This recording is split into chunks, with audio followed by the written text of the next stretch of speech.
औज़ुबिल्लाहिमिनश्शैतानिर्रजीम बिस्मिल्लाहिर्रहमानिर्रहीम Assalamu alaikum class and welcome back to lecture number 17 for the course of numerical solution for PDEs। अच्छा, अपने previous lectures में हमने explicit methods के बारे में पढ़ा हुआ था कि जब हम टाइम को बैकवर्ड बैकवर्ड आइलर से डिस्क्रिटाइज करते हैं तो जो बनने वाला स्कीम है वो हमारा एक्सप्लिसिट स्कीम डिजाइन हो जाता है। एक्सप्लिसिट स्कीम का मतलब ये है कि प्रीवियस स्टेजेस पे जो सॉल्यूशन की वैल्यूज है उन वैल्यूज को यूज करके हम आगे की स्टेजेस के जो सॉल्यूशंस की जो न्यूमेरिकल वैल्यूज है वो वैल्यूज हम कैलकुलेट कर सकते हैं। अच्छा, हमने एक्सप्लिसिट मेथड्स की स्टेबिलिटी के बारे में भी पढ़ा हुआ था कि जो एक्सप्लिसिट स्कीम्स है वो under some suitable conditions stable होते हैं, अदरवाइज उनकी जो स्टेबिलिटी है वो लॉस हो जाती है। ठीक है, आज की लेक्चर में हमारा जो फोकस होगा वो फुली इम्प्लिसिट मेथड्स पे होगा। ठीक है, कि इम्प्लिसिट मेथड्स किस तरह से डिजाइन होंगे और इसकी एप्लीकेशन हम हीट कंडक्शन इक्वेशन पे अप्लाई करके देखेंगे कि consider this problem partial u by partial t is equal to c time partial square u by partial x square। ये एक simple second heat conduction equation है। ठीक है, अगर टाइम के डेरिवेटिव्स को हम बैकवर्ड डिफरेंस फार्मूला लगा के डिस्क्रिटाइज कर ले तो हमें ये estimate partial u by partial t is equal to the U N J plus one minus U N J divide by delta T इसी शेप में हमें मिल जाएगा। ठीक है, जब हम टाइम का बैकवर्ड डिफरेंस फार्मूला यूज करते हैं विद रिस्पेक्ट टू टाइम। अच्छा, यहाँ पे ये इंडेक्स जे हमारा टाइम की डिस्क्रीट नोटेशन को रिप्रेजेंट कर रहा है। ठीक है, यानी the value of the solution at the forward step minus the value of the solution at the backward step. ठीक है, डिवाइड बाय डेल्टा टी। तो ये हमारे साथ first derivative with respect to time की बैकवर्ड डिफिनीशन हो गई। अच्छा, हमने क्या करना है, second order derivative with respect to X का हमने सेंट्रल डिफरेंस फार्मूला लगा के डिस्क्रीट वैल्यू देखनी है। पार्शियल स्क्वायर यू और partial X square is equal to this one U N plus one J plus one minus U N J plus one plus U N minus one J plus one divide by delta X square. ठीक है, इसमें जो error of approximation है वो भी है order of delta X square.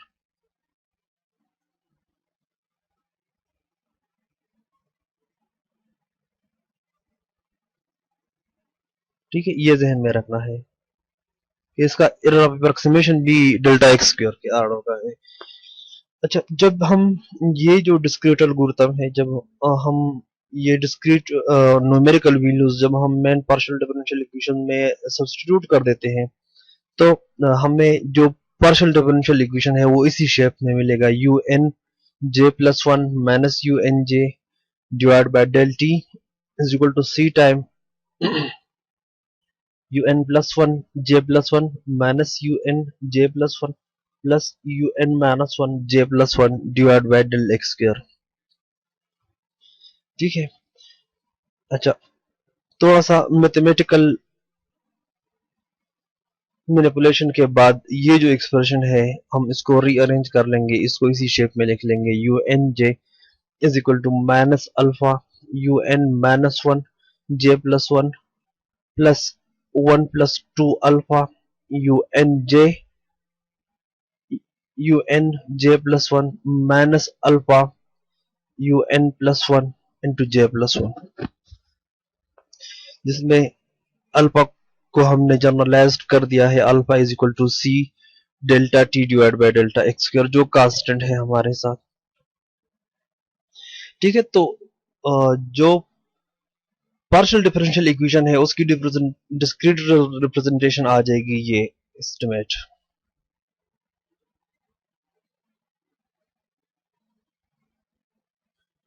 ठीक है। इस एस्टिमेट में क्या है कि किसी स्टेज जे पे जो सोल्यूशन की वैल्यू है वो J+1 पे सॉल्यूशंस की डिफरेंट वैल्यूज के साथ इसी रिलेशन से कनेक्टेड है। ठीक है, मींस बैकवर्ड टाइम में जो सॉल्यूशन की वैल्यूज है वो फॉरवर्ड टाइम में सॉल्यूशन की वैल्यूज के साथ कनेक्टेड है।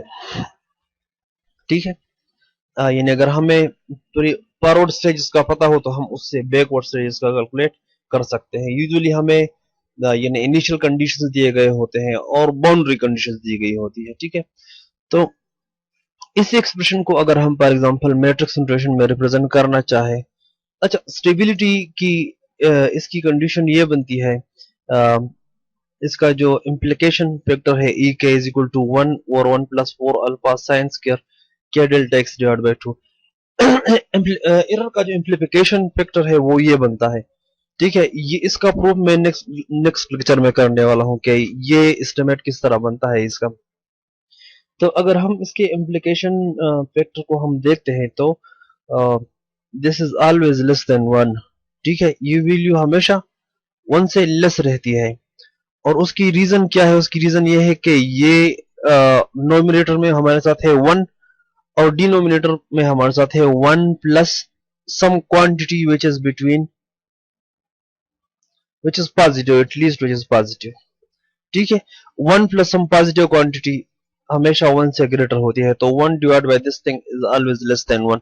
तो ये जो स्कीम है ये अनकंडीशनली स्टेबल स्कीम है, ये इसकी स्टेबिलिटी के लिए कोई कंडीशन नहीं होती। कोई भी आप डेल्टा एक्स के स्टेप्स यूज कर ले, डेल्टा टाइम के स्टेप्स यूज कर ले, तो जो बनने वाला स्कीम होगा वो हमेशा आपका स्टेबल स्कीम होगा। ठीक है, इसकी डिस्क्रीट नोटेशन को आप विजुअलाइज कर ले, U N J is equal to minus alpha U N minus one J plus one plus two alpha U N J plus one minus alpha U N plus one J plus one. ठीक है, अगर इसी expression को हम matrix notation में represent करना चाहे तो n is equal to 1 substitute कर ले आप, u1j is equal to minus alpha u not j plus one, जो कि नहीं है, यू नॉट तो नहीं है, U not J plus one तो नहीं हमारे साथ, तो U one J plus one से वैल्यूज शुरू है। 1+2 alpha U one J plus one minus alpha U N plus one J plus one, तो minus alpha you two J plus one होगा। ठीक है, तो इस एक्सप्रेशन को पर n इज इक्वल टू 1 अगर हम देखना चाहे तो u1j is equal to this thing multiplied by u1j plus one means ये टर्म। ठीक है, और minus alpha multiplied by u2j plus one. ठीक है, हमने n इज इक्वल टू 1 के लिए ये जो टर्म है ये टर्म हमने इग्नोर कर दिया। ठीक है, हमने खत्म कर दिया। अब u2 के लिए अगर आप देखेंगे u2j is equal to minus alpha 2 minus 1 is 1 minus alpha u1j plus one. ठीक है, 1+2 alpha u2j plus one minus alpha u3j plus one. ठीक है, तो जब सेकंड रो इस कॉलम के साथ मल्टीप्लाइड हो जाएगा तो सेकंड ये एंट्री बन जाएगी u2j। जब थर्ड रो इस कॉलम के साथ मल्टीप्लिकेशन में आएगा तो u3j बनेगा। ठीक है, n इज इक्वल टू 3 के लिए रिप्रेजेंटेशन बनेगा। इस तरह सारी n की वैल्यूज के लिए ये जो रिलेशन है हमारे साथ। अच्छा, लास्ट पर यानी u एट एन जे, ठीक है, ये जो एंट्री है इसके बाद n+1j वाली एंट्री है, तो u एट एन जे में हमने माइनस अल्फा यू एन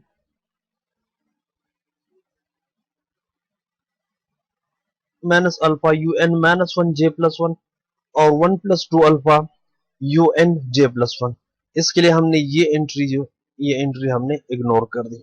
ठीक है, फर्स्ट एलिमेंट के लिए और लास्ट एलिमेंट के लिए हमने फर्स्ट और सेकंड जो एंट्री लास्ट जो एंट्री है वो एंट्री हमने इग्नोर कर दी। ठीक है, ये हमारे साथ एक मैट्रिक्स बन गया। इसको हम अगर मैट्रिक्स नोटेशन में रिप्रेजेंट करना चाहे तो हम इस मैट्रिक्स को आप रिप्रेजेंट कर ले m से, और इसको आप कहे u j+1। ठीक है, j+1 स्टेज पे जो सोल्यूशन की वैल्यूज है वो vector, this is equal to the values of the solution at stage j। ठीक है, थोड़ा सा अलजबरा अप्लाई करें तो uj+1 इक्वलेंट होगा m इनवर्स uj। ठीक है, at j is equal to 1 अगर हमें सोल्यूशन की सारी वैल्यूज, ये वैल्यूज मालूम हो, जो कि हमें मालूम होती है, j इज इक्वल टू 1 के लिए इनिशियल कंडीशन को हम यूज करेंगे। ठीक है, और u नॉट j और un+1 j यहाँ पर यानी इधर जो कॉलम बनेगा, रोज जो बनेंगे, उन रोज में हम बाउंड्री कंडीशंस की वैल्यूज फिक्स कर लेंगे। ठीक है, तो eight at stage j, if you know the values of the solution, you can multiply it by the inverse of m, and you will get the solution at the stage j+1। ठीक है, तो this is called the fully implicit scheme। इसको for example अगर simulate करना है तो सबसे पहले हमें क्या करना होगा, एक मैट्रिक्स बनाना होगा।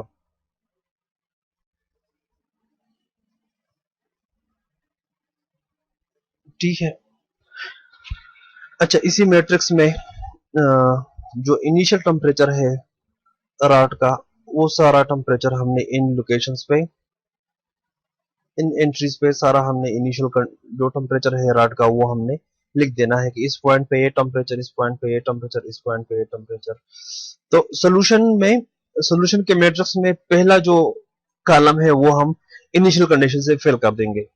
अच्छा, इस साइड पे जो बाउंड्रीज की वैल्यूज है वो लगा लेंगे इसी साइड पे, यानी फर्स्ट कॉलम पे, और लास्ट कॉलम पे जो राइट हैंड साइड पे जो टेम्परेचर की वैल्यू है वो सारी वैल्यूज लगा लेंगे। ठीक है, यहाँ पर हमने इनिशियल कंडीशन एक रो में फिक्स करने हैं, एक कॉलम पे हमने लेफ्ट हैंड साइड पे जो रॉड की टेम्परेचर होगी वो फिक्स करनी है, और लास्ट कॉलम में जो राइट हैंड साइड पे जो बाउंड्री है उस पे जो टेम्परेचर है वो टेम्परेचर फिक्स करना है।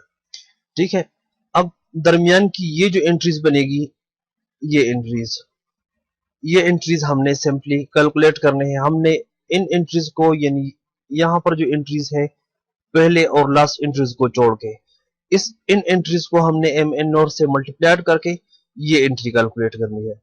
ठीक है, फिर इस तरह एम एन वर्स से मल्टीप्लिकेशन करके हम इस मैट्रिक्स को इस तरह फिल करते जाएंगे। ठीक है, तो सबसे पहले मैट्रिक्स की डायमेंशन को डिजाइन करेंगे, उसमें इनिशियल कंडीशंस की वैल्यूज को फिक्स रखेंगे, और फिर उसके बाद उसमें बाउंड्री कंडीशंस की वैल्यूज को फिक्स रखेंगे। उसके बाद ये मैट्रिक्स बनाएंगे और उसके इनवर्स को यूज करके यानी फॉरवर्ड टाइम हम सॉल्यूशन की जो वैल्यूज है वो कैलकुलेट करते जाएंगे। ठीक है, तो सबसे पहले clear all, it will clear each and every element in your workspace। L is equal to 1, length of the wire। ठीक है, time t is equal to 1, कितने टाइम तक आप सिमुलेशन करना चाहते हो। so I'm going to simulate for t is equal to 1। if you are trying to simulate for t is equal to 10, यानी आपने 10 सेकंड तक कैलकुलेट करना है, तो सिंपली आप यहाँ पर t is equal to 10 लिख लें।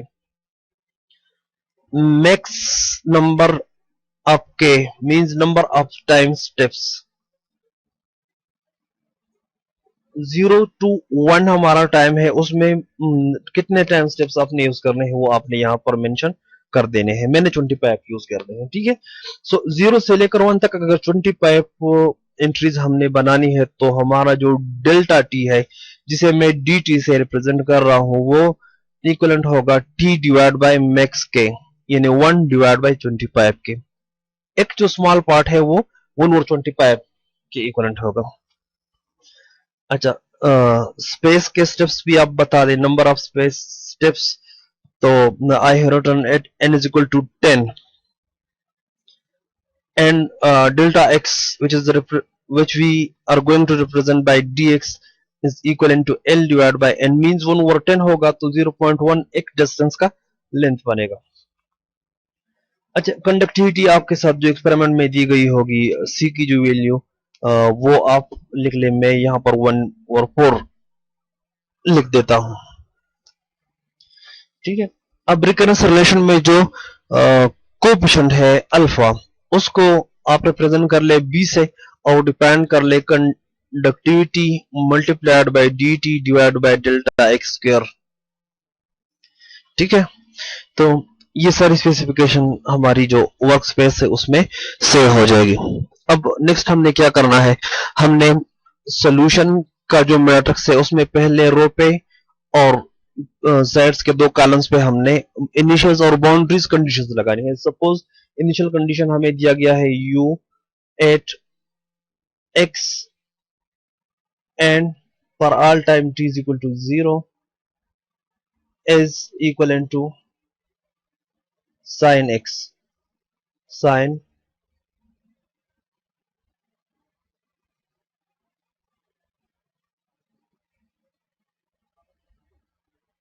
pi x। ठीक है, सपोज ये इनिशियल कंडीशन हमें दी गई है, तो हम इस तरह का एक लूप डिजाइन कर लेंगे for i is equal to, क्योंकि हमने मैट्रिक्स में वैल्यूज लगानी है। ठीक है, तो पर i is equal to 1 up to n+1 matrix का जो टोटल लेंथ होगा वो 1 अप टू n+1 हो, इस तरह होगा।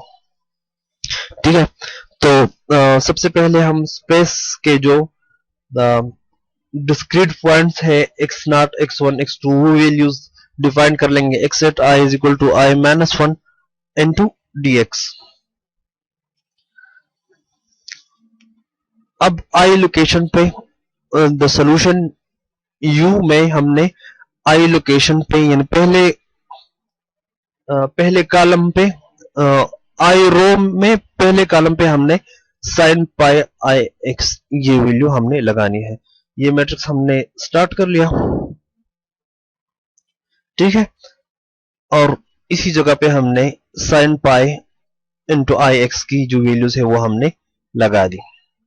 ठीक है, यानी i इज इक्वल टू 1 तो 1 row 1 column, i is equal to 2 second row second column, is equal to 3 third row third column first column, fourth row first column, fifth row first column और n+1 row first column में ये सारी values sin pi x की values सारी यहां पर save हो जाएगी।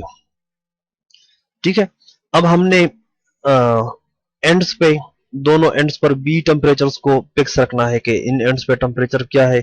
तो मैं अज्यूम कर रहा हूं कि इन एंड्स पे मैं जो टेम्परेचर है वो है 0, इस एंड पर भी 0 टेम्परेचर रखा हुआ, इस पर भी 0 टेम्परेचर रखा हुआ। तो u एट फर्स्ट रो पर k is equal to 1 up to max k+1।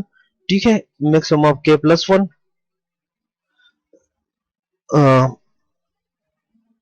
u at 1k first row and all columns में भी 0 की वैल्यूज फिक्स कर लो, एंड u एट n+1 ये जो लेंथ है ये हमारा n+1 लेंथ बनेगा, u at n+1 k is equal to 0। तो इसमें इस लास्ट रो में भी हमने 0 फिक्स कर दिया, फर्स्ट रो में भी हमने 0 फिक्स कर दिया। ठीक है, ये जो लेंथ है ये है n+1, ये जो लेंथ है ये लेंथ है k+1। ठीक है, तो जब ये सारी एंट्रीज इस मैट्रिक्स से निकल जाएगी तो यहां पर ये जो इनकम्प्लीट पोर्शन है उनका साइज बनेगा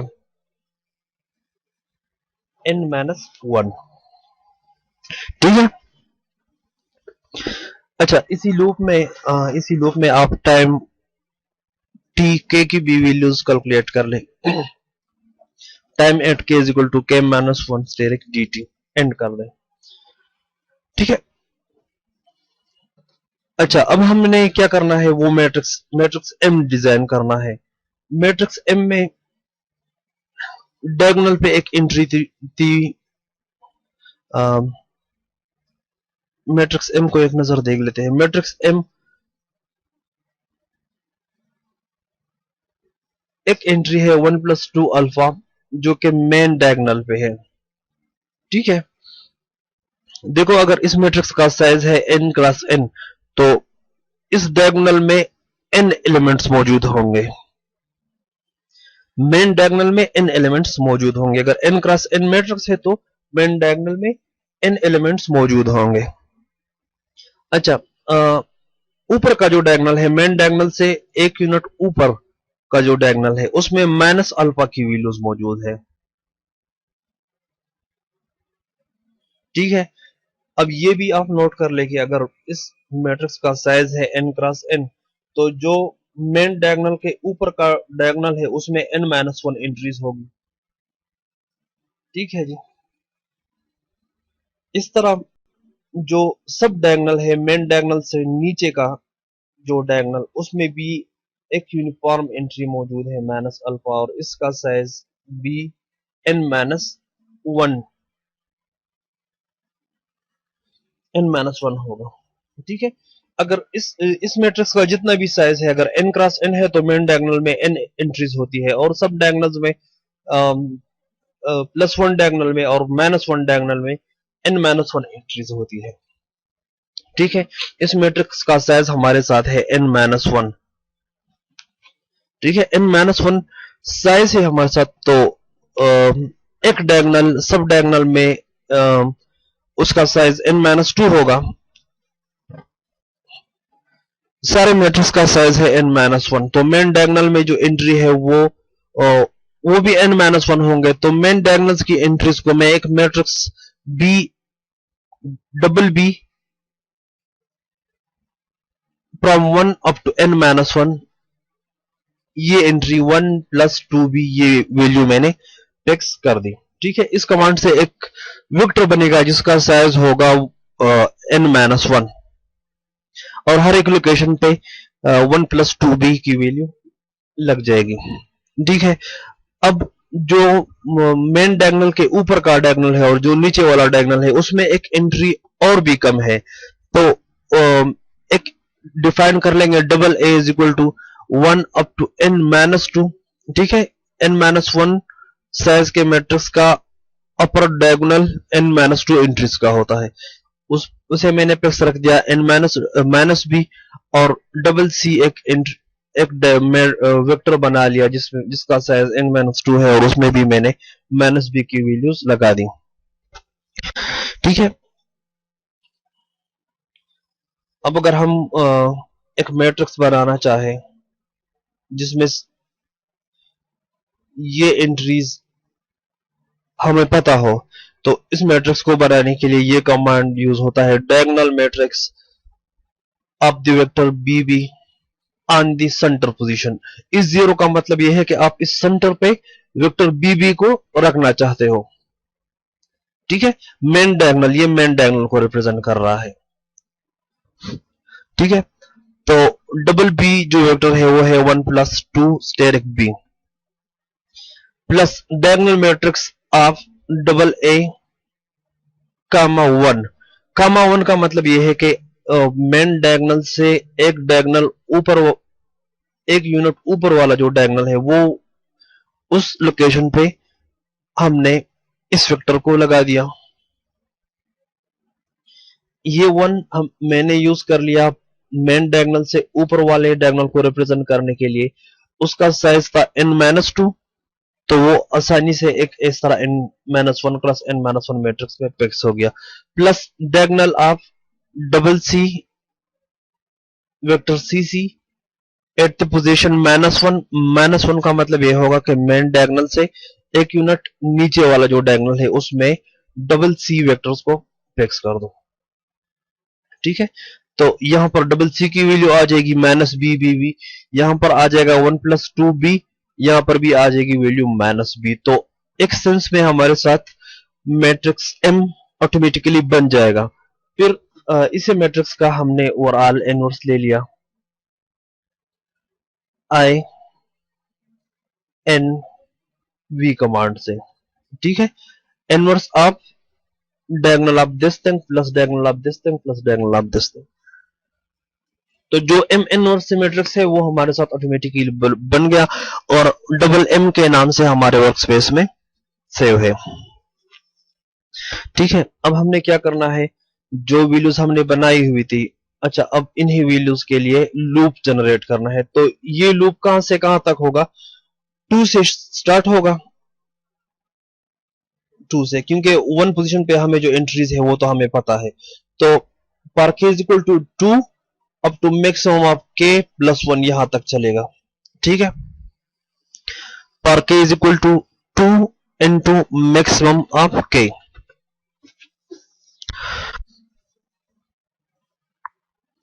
अब सबसे पहले हमें u1 एंट्री डबल यू मैंने सेलेक्ट कर लिया, u at 2 up to n comma 1।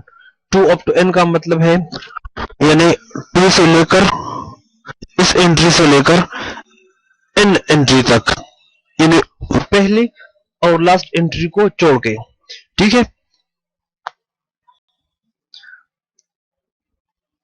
Second row से लेकर n रो तक, ठीक है।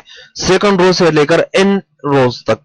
तो जो सोल्यूशन मैट्रिक्स है उसमें फर्स्ट एंट्री और लास्ट एंट्री यानी 1 एंट्री और n प्लस 1 एंट्री, वो दोनों एंट्रीज तो बाउंड्रीज कंडीशन से फिक्स हो गए हैं पहले से, ठीक है। तो उन दोनों एंट्रीज के दरमियान जो एंट्रीज है वो 2 अप टू n बनते हैं। कामा k माइनस 1 k की वैल्यू अगर 2 होगी तो यहां पर 1 होगा, पहला कॉलम सेलेक्ट हो जाएगा।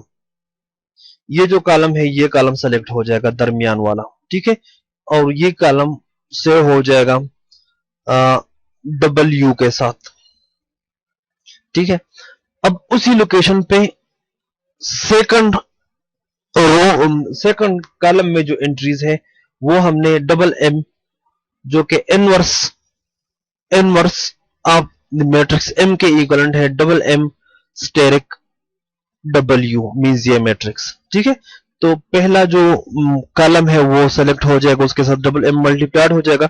दूसरे कॉलम में पर k इज इक्वल टू 2, हाँ, तो दूसरे पोजीशन पे उसकी वैल्यू सेव हो जाएगी। जब k की वैल्यू 3 होगी तो थर्ड लोकेशन पे सेकंड कॉलम आ जाएगा प्रीवियस स्टेज से और उसको डबल एम से मल्टीप्लाइड करके थर्ड लोकेशन पर हमारा जो सोल्यूशन है वो सेव हो जाएगा, ठीक है। तो इस तरह से हमारा जो इम्प्लिसिट स्कीम है वो एक तरह से सिमुलेट होता रहेगा। आप सोल्यूशन को इजीली प्लॉट कर सकते हैं, मेश एक्स डोमेन बता दे, टाइम डोमेन बता दे एंड यू, इससे, ठीक है। यू हमारे साथ यही मैट्रिक्स है जो इस लूप के बाद बनेगा, वो कंप्लीट सॉल्यूशन के डिटेल्स को कंटेन करेगा। अब उन डिटेल्स को अगर आप एक्स और टाइम पे प्लॉट करना चाहे तो आप मेश कमांड को यूज कर सकते हैं। ब्यूटी के लिए आप टाइटल्स भी यूज कर सकते हो, एक्स लेबल और वाई लेबल, ये सारी चीजें आप यूज कर सकते हैं। तो चलिए स्टूडेंट्स मैटलैब की स्क्रीन पे चलते हैं और देखते हैं कि किस तरह से सिमुलेशन किस तरह होती है।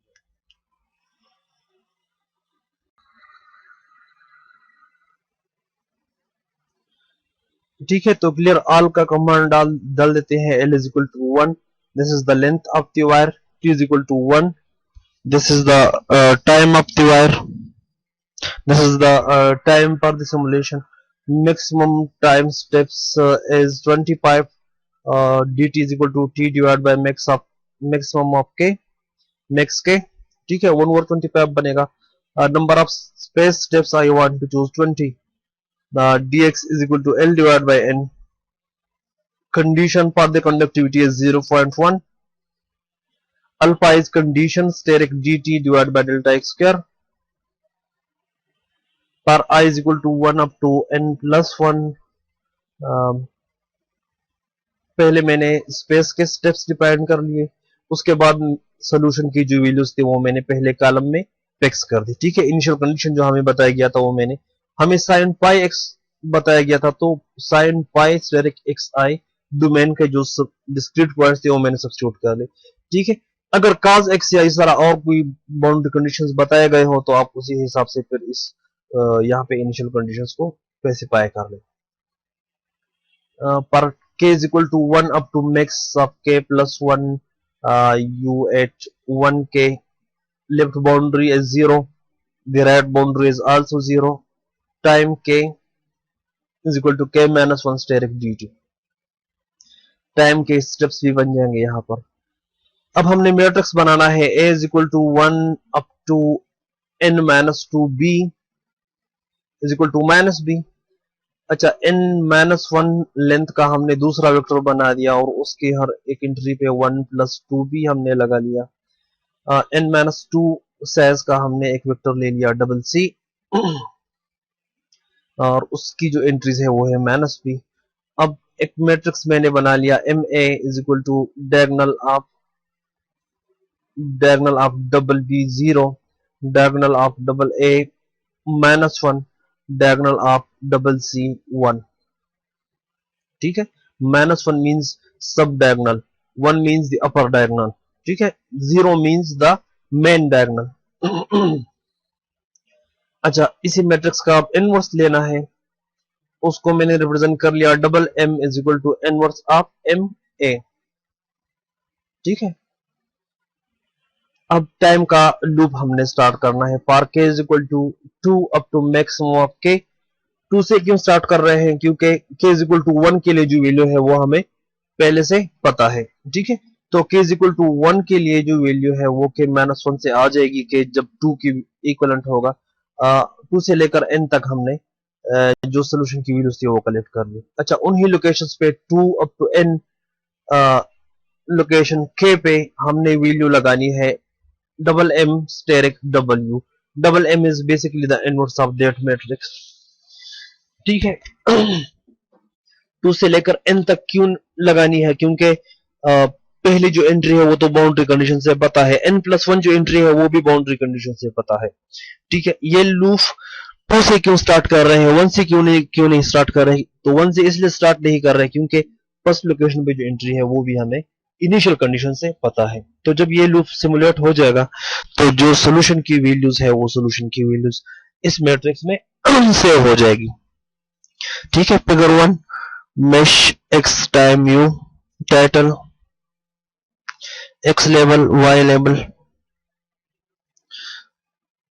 सिमुलेट करके देखते हैं। ठीक है, तो at time t equal to 0 ये टेम्परेचर था ये। ठीक है, और जैसे ही टाइम इंक्रीज होता रहा तो टेम्परेचर हमारा आहिस्ता आहिस्ता डिक्रीज होता रहा। ठीक है, अच्छा, दूसरा ये करते हैं कि नंबर ऑफ टाइम्स स्टेप्स थोड़े से अगर हम इंक्रीज कर दें तो सोल्यूशन पे क्या असर होता है। ठीक है, D T number of space steps भी डिक्रीज कर लेते हैं, पाइप रख लेते हैं। ठीक हो गया।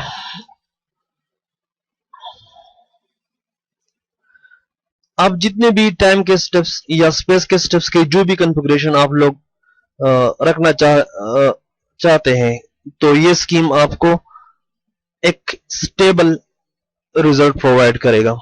ठीक है, जब हमने कहा था कि this scheme is unconditionally stable, तो इसका मतलब ये है कि आप पैरामीटर्स के किसी भी वैल्यू के लिए इसको अगर सिमुलेट करना चाहो तो ये जो स्कीम है ये आपको स्टेबल सॉल्यूशन प्रोवाइड करेगा। स्टेबल सॉल्यूशन का स्टेबिलिटी का मतलब ये है कि जो एरर ऑफ अप्रोक्सीमेशन है वो हमेशा बाउंडेड रहेगा। ठीक है, तो this is basically the basic simulation codes for the implicit method. अब इसमें आप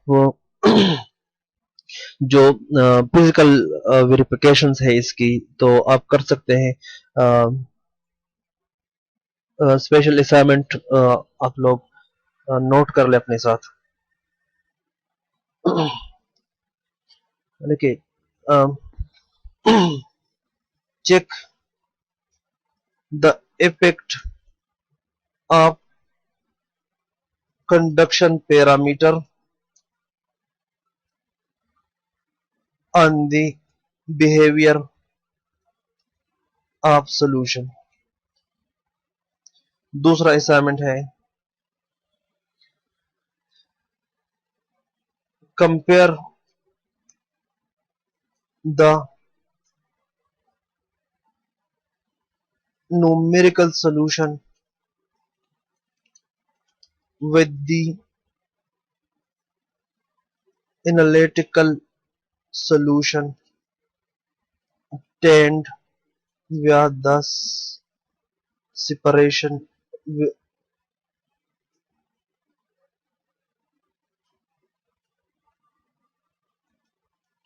ठीक है।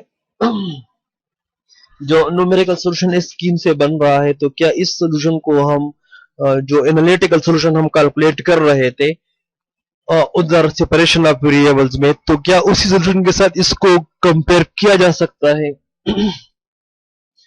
पहले असाइनमेंट है कि जो कंडक्शन पैरामीटर है उसका जो सोल्यूशन प्रोफाइल है उस पे क्या इफेक्ट आ रहा है उसको डिमॉन्स्ट्रेट कर दे। तरीका मैंने पहले से बताया हुआ है कि आप अगर इस तरह की डिमॉन्स्ट्रेशन करनी हो तो आप कौन कौन से तरीके यूज कर सकते हो। So I think this is enough for today. इंशाल्लाह in the next class we will discuss the analytical proof for the unconditional stability of this scheme. So तब तक के लिए अल्लाह हाफिज। टेक